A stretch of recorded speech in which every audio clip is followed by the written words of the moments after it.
Hello, vinyl community. This is Tommy in North Carolina, and welcome to another edition of Daily Records. And today I'm going to talk about probably one of the most iconic rock albums ever released by a major group. I'm going to talk about Who's Next by The Who. This album was released in August of 1971. It was recorded in the early part of 1971.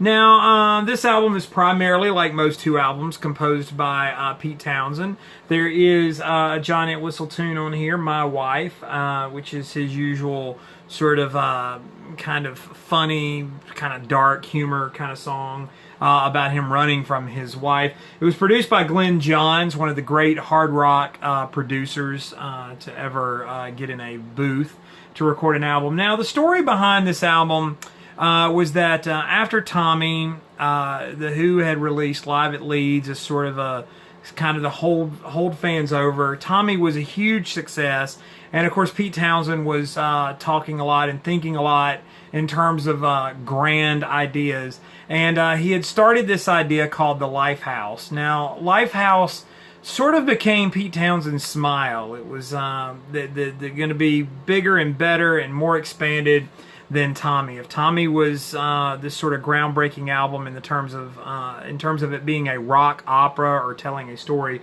then Lifehouse was going to do it one better. And Pete had talked a lot to the press, and there was a lot of speculation about what Lifehouse was. The Who was taking up residency at the Young Vic Theater.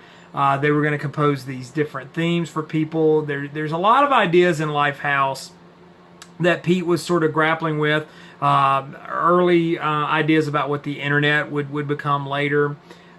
These sort of things that people were living on this grid, and we all had these vibrations and themes. It was very, very high concept.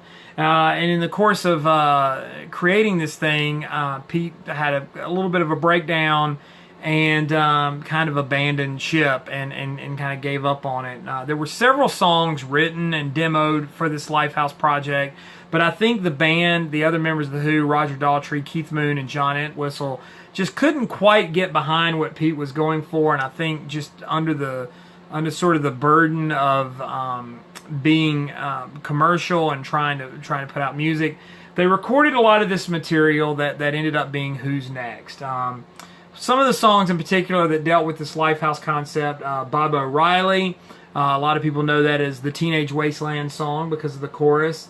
Going Mobile, Behind Blue Eyes, which was a big song for The Who, and of course Won't Get Fooled Again, probably one of the most epic productions The Who ever did. And they used a lot of Pete's synthesizer demos. Pete was spending a lot of time using a synthesizer. And so they took those demos and actually used them in the final recording. Glyn Johns didn't really do a whole lot to add or take away from it. They were kind of the basis of a lot of the material here. But what the result was a really, really nice collection of hard rock songs. Like I said, those tracks I mentioned in particular, Bob O'Reilly, Behind Blue Eyes, Won't Get Fooled Again, those are all iconic Who songs. Everybody knows them. If you've listened to classic rock radio in the last ever, then you're familiar with all of those tracks. And they've become synonymous with The Who, and in particular with their live show. Now, Pete would later revisit Lifehouse on several occasions. He actually did a BBC radio play that he released in 2000 called the Lifehouse Chronicles, where a lot of the demos, some of those demos ended up being on later Who albums, songs like Sister Disco. So it's an idea he's held on to for a long time, but it's never quite been fully explained what it was or what he was going for. But at the end of the day, what you're left with is a solid collection of about 9 tracks that really, really sum up what The Who was to become in the 70s, sort of the arena rock powerhouse that they became. And so this album, really kind of set the stage for that. And not to mention this, and along with some of the work Stevie Wonder was doing at the time, this really brought synthesizers into a mainstream rock audience. People heard this album and realized the possibility of what you can do with synthesizers, and so it opened the door. So in that regard, this album was very influential in that sort of idea. So who's next is today's daily record by The Who, iconic album.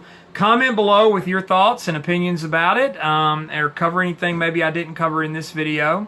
In the meantime, follow me on Instagram and Twitter. It's TommyBurton75. Follow my regular VC channel where I go into more detail with particular records or artists. And in the meantime, we'll see you guys again tomorrow with another daily record.